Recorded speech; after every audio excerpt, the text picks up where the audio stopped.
All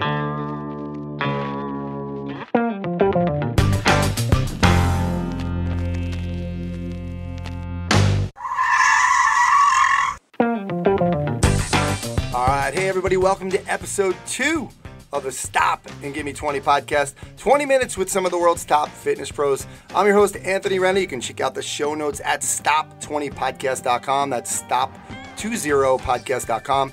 Before you go do that, though, go to iTunes and subscribe to the show. It's really important since we're a new show. For today's episode, I have on Don Saladino, and Don is the co-owner of Drive 495 and Drive 443. He's in high demand as a personal trainer for professional athletes, golfers, and celebrities. Some of his roster includes the likes of Scarlett Johansson, Blake Lively, Keegan Bradley, Morgan Hoffman, and I do have to mention Liev Schreiber because my wife is on a Ray Donovan kick right now. So he's also the brand ambassador for Grayson Clothers. He's partnered with Garden of Life. We might get to some of the projects he's doing with them. He's the director of golf performance for Revolution Golf, and you can check him out at donsaladino.com. I'll have all the links to his social media, he's doing a lot of great stuff on social media. We'll have all those at the stop20podcast.com site. Donnie, thanks for coming on today. Anthony, always a pleasure, man. It's always great to get on with you. All right. Well, for people that don't know, I do have another podcast called the Strength Coach Podcast, and Donnie was on a couple months ago. So that was more of the sets and reps and what's happening in business, the fitness business. This is a little bit more deeper into Donnie. So, Donnie, let's start out. What's your story? My story. So I moved into the city back in '99. I got into the fitness business because I was a collegiate baseball player. Thought I was going to have a future beyond that. I didn't, but throughout the whole process, I was just obsessed with the gym. I was obsessed with, improving my body, improving my strength, and then helping others. So that's kind of what led me into it. I remember at the time when things didn't work out with ball, I was looking for jobs that would just allow me to get into the gym, which is pretty funny. I mean, I wasn't even thinking at the time of becoming a trainer, which is, something I jumped into for a while and then as of recent been moving away from. But, I remember I was thinking about being a cop, an FBI agent, anything that would just allow me to be in fitness. And then I sat down with my mom, and I remember just being like, I don't know what the hell I'm going to do. And she's like, well, you're doing it. You're a fitness fanatic. Aren't there trainers out there? And I was like, trainers? They're not making money. And she's like, don't worry about the money. You're going to figure it out. And then I just moved in this. I didn't move into the city. I commuted in and out of the city for about a year. I couldn't afford to live in the city at the time, and worked at Equinox and just broke my butt, just floor hours. And there was a purple shirt at the time where, you had to wear this purple shirt and clean up weight. So I really started from the ground up. But then opened my own training practice, got in bed with some really great people and who believed in me and decided to fund my brother and I to where we opened Drive 495 back in 05-06. Drive 443, our second location, we just opened. We launched and sold a media company a few years ago. We got sidetracked from opening more clubs, but now we're on a project where we're trying to do 5 new locations. So we're in the middle of the fundraise as we speak. Very cool. From the fitness perspective, did you start getting into shape? Was that like just when you got to college? Was it high school, hanging around with the boys? How did you start getting into fitness? It's funny. I remember getting my first workout program. I was about 15. I was a 4-sport athlete in high school. I played hockey, I swam, baseball, and soccer. So I was always in shape. But I remember one summer getting a fitness plan from one of my aunts, and I just spent like 3 or 4 months over the summer just kind of pounding the weights. Nothing crazy. A 3-day-a-week program, full body. I remember what I did. It was a pyramid program, like a 15, 12, 10 rep scheme. I actually look back on now, it wasn't terrible. And it was. I remember coming back, and I remember all the women looking at me and just being like, "What the hell happened to you?" And then that was. I just created a monster from there. Yeah, there we go. I want to say at the time that it was because I wanted to improve my, my athletic ability, but it was really female driven at the time, and then grew into something, way bigger than I ever imagined. Yeah, awesome. Don, besides your parents, and look, if it is your parents, you can use them. But who's your superhero growing up, and why? Who influenced you the most to kind of drive you into who you are today? There was a few different people. When thinking about this question, it's even how I do things in business now. I kind of steal and take from other people. So my mom and dad were a huge example for me. I think I'm realizing it more now than then because they taught me the values and they taught me the things that I stick to day in and day out. They're like my core life principles that even when I'm in a really dicey situation or there's a way that you always question, well, how do I handle this? You just say to yourself, I'm going to handle it the right way. I don't have to handle it the cutthroat way. I just got to stick to my guns and be who I am. But I'd say besides them, the person who really was a huge influence on me was my grandfather, who's passed away. I want to say he's been gone, 8-10 years already. But he was one of the reasons why, he's the one who motivated me to start my own thing. He was the advice he was giving me. He didn't graduate college. Graduated high school, worked at at his father's fruit stand before school, after school. I mean, he was just a grinder and just built his own. He started as, believe it or not, an opera singer at Carnegie Hall. And his brothers one day bought a restaurant, and they were like, he was like, what the hell do you know about running a restaurant? They're like, you know nothing. We know nothing, but you do. So he was basically thrown into the restaurant business and then developed a catering hall concept, which he became the first kosher and non-kosher caterer as an Italian in Long Island. So, nice. He really built up a nice little empire. But just to see what he did in business and how he grinded and his work ethic, 100% of, I think, where I got that from was really him. And obviously, I saw my father do it a lot. But my grandfather was someone at a young age I met with, and I got coached by him on business. And I really owe a lot to him from a business standpoint. Yeah, it's interesting. I think, you kind of said something there where, you're realizing more about your parents now, how much they influence you. And I think a lot of us do that, but that's where I always say, I like, with the question I'm formulating it about besides your parents, because I know when we're growing up a little bit, we don't always think of our parents that way, but it's always a lot of times an outside force. So it's interesting that you said that. Donnie, who are you looking up to now? Who's your superhero now? Who's somebody who's doing some great things that are changing the world or doing whatever that you feel like you're looking up to them? You know what? I would say I'm exposed to some pretty big people from a clientele standpoint. So the people that I'm really looking up to, I don't think they're well-known names. They're extremely successful individuals in their craft. And what I'm fortunate enough to be exposed to is I have the opportunity to be able to sit with them on a weekly basis, have breakfast with them, have dinner with them, and just absorb. And it's almost come to the point where a bunch of them are mentoring me. So to be able to learn from people who, founded Tommy Hilfiger or a partner at Goldman Sachs who left to start a private equity fund, or a huge commodities broker, one of the bigger guys, to be able to sit there and to be able to absorb and to take from them, their mistakes, their successes, asking them how to handle specific situations. And what's funny about it is, it takes you from a position where you would say to yourself, I can give this advice to other people. But then when you sit there and you actually speak to them, you're saying to yourself, holy Jesus, I never thought of it that way, or what a great idea. I was just talking to my buddy Justin Tupper. I don't know if you know Justin the other day.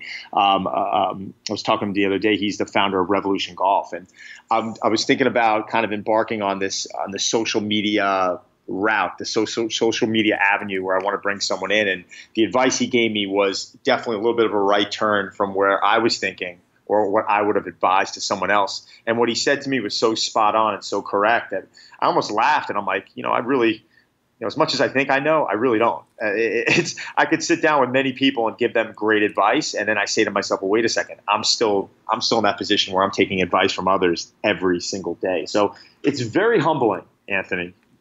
It's to be able to sit back and to be able to take that type of criticism day in and day out, or that type of direction day in and day out, and just to be able to swallow it and say, you know what, just keep absorbing, keep learning.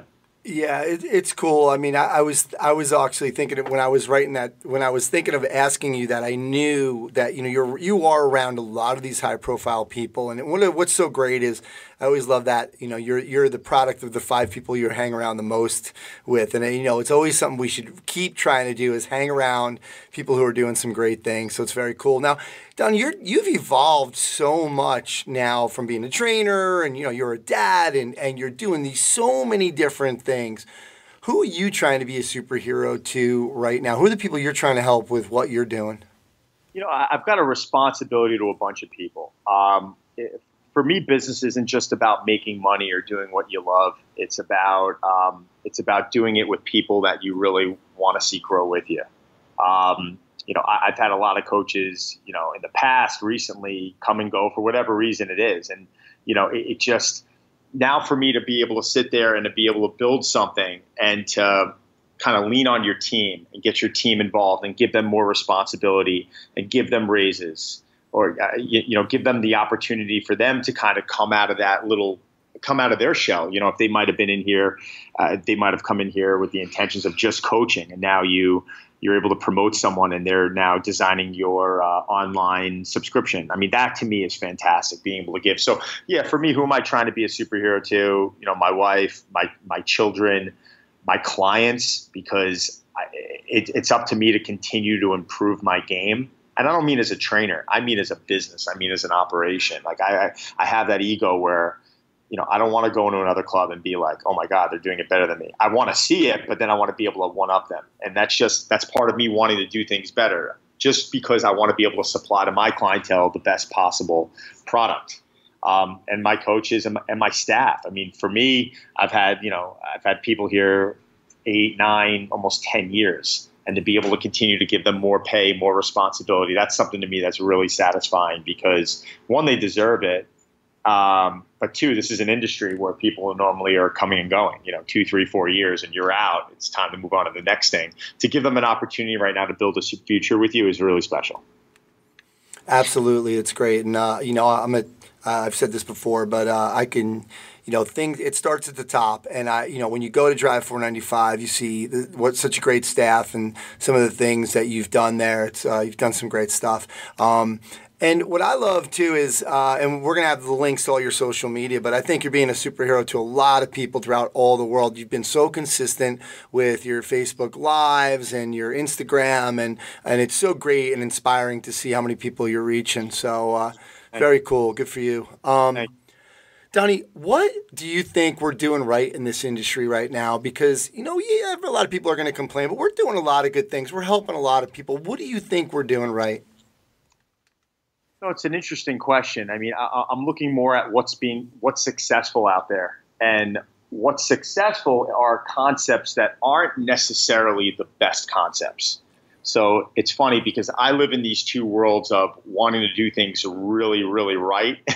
You're working with the Charlie Weingroffs and where everything, we want things to be, perfect, program design and how we evaluate a client, et cetera, et cetera. But then I'm out there every day assessing the concepts that are doing really, really well, specific group classes. And I was at one last night. My friend Nadia Zaki, she runs a class called Inner Warrior. And I'm not a class guy, but she invited me in. And it was one of the best, it's probably the best class I've ever taken. But the interesting thing was it was fun. And I think what we're doing right in the industry is that the people who are successful, they're the ones who are enabling their clients to have fun. And they're the ones who are developing a culture. Without that, I really don't believe you're going to be successful. You can develop the best program on the planet. I can write the best program known to man. If you have a wet mop sitting there and doing the coaching, or if the clients are coming in and they're just getting bored, then you know what? It's not good. It's doing people no good. And so that's what I see being done really well in the industry. On the other end of the coin, what's being not done well is almost the other side of what I just said. There's coaches out there that are so, they want to be medical and they want to, and it's like the scientific backing, and they all think they're scientists. And I understand, put emphasis into the program. I get that. I am not by any means saying to pay attention to that less, but understand that if the client's not having a good time, if they're not enjoying the experience, you're not going to be successful at what you do, and your business is really going to suffer. That's a big problem that I see weekly from coaches, business owners that are calling me and they're like, can you check out my website? Can you take a look? And I've never taken a cent from anyone for this. I'm always, my door is always open for as long as I can handle that volume. But it's like 9 out of 10 times I'm telling them, I'm like, are you a doctor or are you a coach? Because you just went into this whole medical description that was 7 paragraphs long. I'm a half a paragraph in. I got to be honest, I didn't even finish it. I'm like disgusted. And I'm brutally honest with them where their jaws hit the floor. I'm like, well, how can you be saying this? I'm saying this because this is why you're on the phone with me. And you either want me to be – I take the plumber approach. You're either Tom Plumber. I'm either honest with you or just you can handle it or don't even call me. So the thing that we're doing great is I think that, certain concepts are really keeping things fun from a cultural standpoint, and they're developing that culture. On the other hand, the thing that we're screwing up is the other side of the coin. The guys that are screwing up are the ones that are not making it fun, and they're focused so much on just delivering, this highly technical. And at the end of the day, it's not catering to the masses. I have a responsibility to cater to the masses. I don't want to just focus on the 2% of the people who are in the gym. I want to focus on the 98% of the people who don't get to the gym. If I can move that needle, then I'm doing more good for this world and more good for society. You follow me? Very cool. Very cool. It reminds me of speaking of Thomas Plummer, a quote. He said, "The greats believe that working out is working out, but it's their job to strive every day to create the perfect workout magic for each and every client." So same idea. Very cool.